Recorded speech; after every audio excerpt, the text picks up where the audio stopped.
The US just walked away from climate leadership. Trump didn't even show up to COP30 in Brazil. Meanwhile, BRICS nations are writing checks for over $1 trillion to rebuild the global economy from the ground up. We are witnessing the creation of new possibilities where everyone has a chance to influence the rules and make their mark on the world. Anastasia is here, and this is Think BRICS. We track the BRICS news behind the headlines while mainstream media keeps you in the dark. Today, we are covering 4 massive developments from November 2025 that show exactly where global power is heading.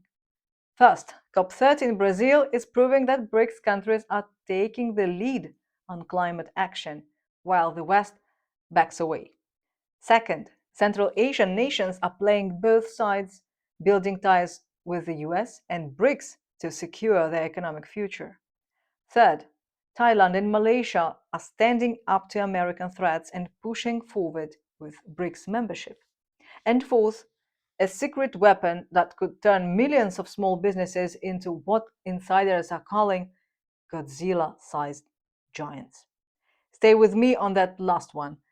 It's the most disruptive strategy on the table. Let's break it down. COP30 started November 13th in Belém, Brazil. It's right at the mouth of the Amazon River. The symbolism couldn't be clearer. 143 countries showed up, nearly 100,000 participants. But here is what matters. Donald Trump didn't attend. Before we continue, let me address something important.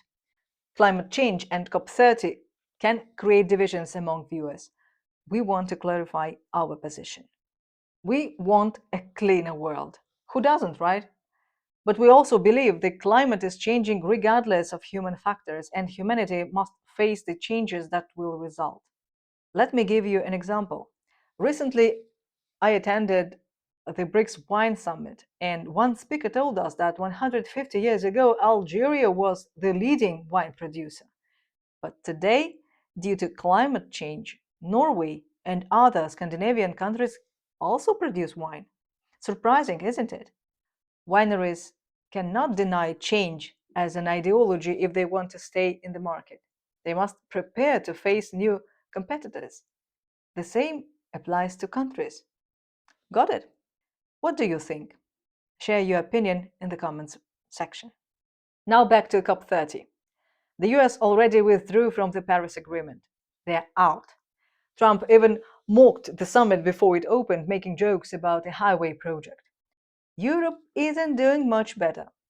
After tense overnight talks, European Union ministers agreed to cut emissions by 90% by 2040. But they're allowing foreign carbon credits, which brings the real reduction down to about 85%. Germany's Chancellor Merz couldn't even commit a figure to a crucial climate fund. Now look at what BRICS is doing. Brazil is hosting and leading. President Lula is positioning Brazil at the center of global climate governance. India and China sent high-level delegations committed to unified action on funding. At the 17th BRICS summit in Rio back in July, the bloc pledged to make climate finance fairer for developing nations. They are backing the $1.3 trillion Baku to Belém roadmap. The Tropical Forests Forever Fund launched with a $10 billion goal. It's already raised $5.5 billion. Norway, Brazil, and Indonesia made major pledges. China's energy sector carbon emissions dropped 3% in the first half of 2025. In the same period, China installed 12 times more solar capacity than the United States. 12 times. Who's really leading the green transition here? Central Asia is becoming a geopolitical battleground. The US made its move at the C5+1 summit on November 6, targeting the region's critical minerals. We covered that meeting and the Zangezur corridor in our previous video, so check that out for the full story on America's strategy. But here is what matters now.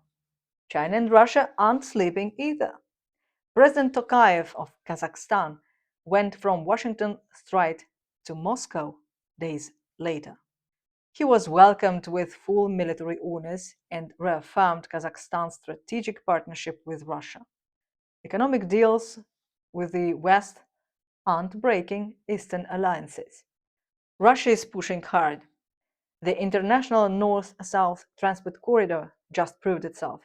The first freight train reached Iran from Russia via Kazakhstan and Turkmenistan in just 12 days. That's a working alternative to Western controlled routes. On November 11th, Russia met with Kyrgyzstan to strengthen economic and security ties through multiple frameworks: EAEU, CIS, SCTO, and SCO. Tokayev's Moscow visit ended with an upgraded comprehensive strategic partnership and agreements to scale up the Trans-Caspian international transport route. China is equally active. The 12th China Central Asia Cooperation Forum in Urumqi on November 5 and 6 outlined four key areas: transport and connectivity, trade and investment, security coordination, and cultural exchange. This is China's long-term game: regional stability through shared modernization. The seventh consultative meeting of Central Asian heads of state will take place on November 16th in Tashkent.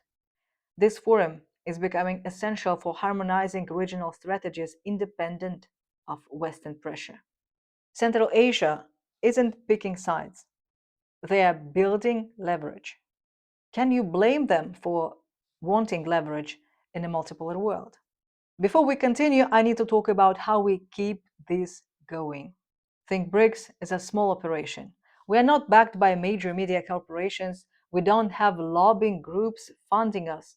No big money people pulling strings behind the scenes. We depend entirely on viewers like you. If this analysis is valuable, consider supporting us. Subscribe to our Substack newsletter. Share these videos, and if you can, contribute financially. Every cent helps us grow our team, do deeper research, and reach more people who need this perspective. The mainstream outlets have massive budgets. We have you. That's our strength. That's how we stay independent. All right, back to the news. Southeast Asia is pushing back against Western pressure hard. On October 26, Malaysia signed a reciprocal trade agreement with the US in Kuala Lumpur. Prime Minister Anwar Ibrahim agreed to some harsh terms. Malaysia committed to unrestricted supply of critical minerals and rare earths to the US without quotas or export bans. They had to ease restrictions on American products and accept US consumer standards.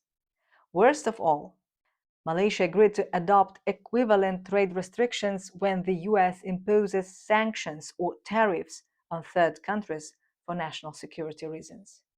That undermines Malaysia's neutral diplomatic policy and its relationship with China. Then, US Ambassador Edgar Kagan defended the deal and issued a warning. He said, Washington respects sovereignty but has red lines and consequences if violated. He implied that joining BRICS would be a problem if it clashes with US interests. Malaysian analysts fired back immediately. Economist Muhammad Abdul Halid said Kagan crossed diplomatic boundaries.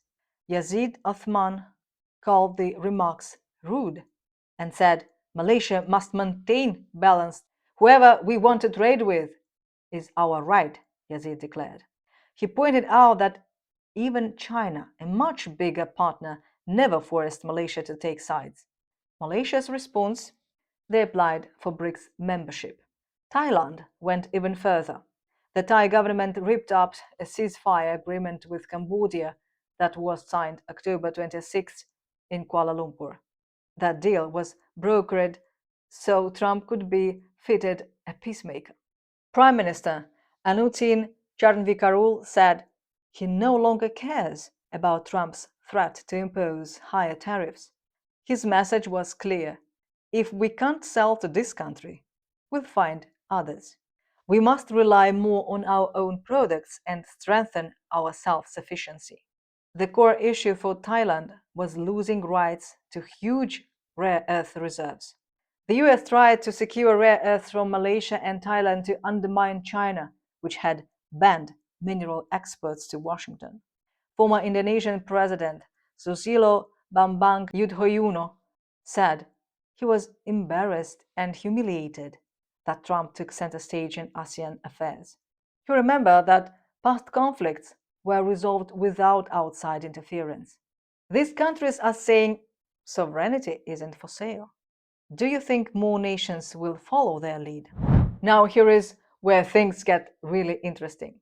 At the 17th BRICS summit in Rio de Janeiro in July this year, Indian Prime Minister Narendra Modi delivered a major address.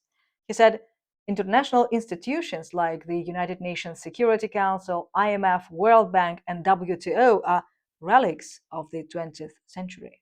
They are not equipped for today's multipolar world. But calling for change isn't enough. You need economic power to back it up. That's where the national administration and mobilization of entrepreneurialism program comes in. It's called NAME for short. The program is led by Nazim Javed, chair of Expothon Worldwide. He is a corporate philosopher recognized for new economic thinking.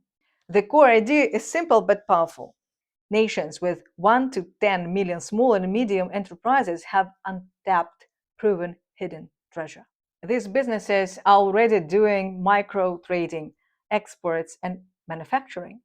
With proper mobilization, they can grow into Godzilla-sized global giants. The goal is to mobilize 1 to 10 million small and medium enterprises to generate up to $1 trillion in economic gains within 1,000 days. Here is the math. If 1 million SMEs each increase annual revenue to $1 million, that's a $1 trillion economic impact. The NAME program has a clear methodology. First, launch a digital census using a nationwide app-based survey to identify high potential small and medium enterprises within 30 days. Second, appoint a cabinet-level SME czar with authority to cut red tape and veto conflicting regulations. Third, run Expothon-led boot camps with 100 days certification programs for economic officers. Fourth, secure multi-year bipartisan political commitment and create public dashboards for transparency. Fifth, set a 40% participation quota for women and youth to tap underutilized talent pools. This isn't theory. It's based on the United States' SME-driven rise a century ago and the recent booms in China and India. The program is designed to help high-potential small and medium enterprises quadruple their productivity, performance, and profitability within 1,000 days. That's how tiny tadpoles become Godzilla-sized global giants, powerful enough to change the face of their nation forever. This is the economic engine BRICS needs to back up demands for institutional change. Let's connect the dots. In Belém, BRICS is fulfilling the promise of climate justice within a 1.3 trillion roadmap and concrete results. China installed 12 times more solar capacity than the United States in the first half of 2025. In Central and Southeast Asian nations like Kazakhstan, Thailand, and Malaysia are refusing Western dictates. They're maintaining strategic alliances and pursuing economic self-sufficiency. The NAME program offers a pathway to unlock $1 trillion in GDP gains within 1,000 days by mobilizing millions of small businesses. This isn't just about economics or politics. It's about who writes the rules for the 21st century. The emerging world is forging its destiny through economic innovation, institutional reform, and diplomatic pragmatism. The multipolar tide isn't coming. It's already here. What role will your country play in this shift? Think about it. Thanks for watching.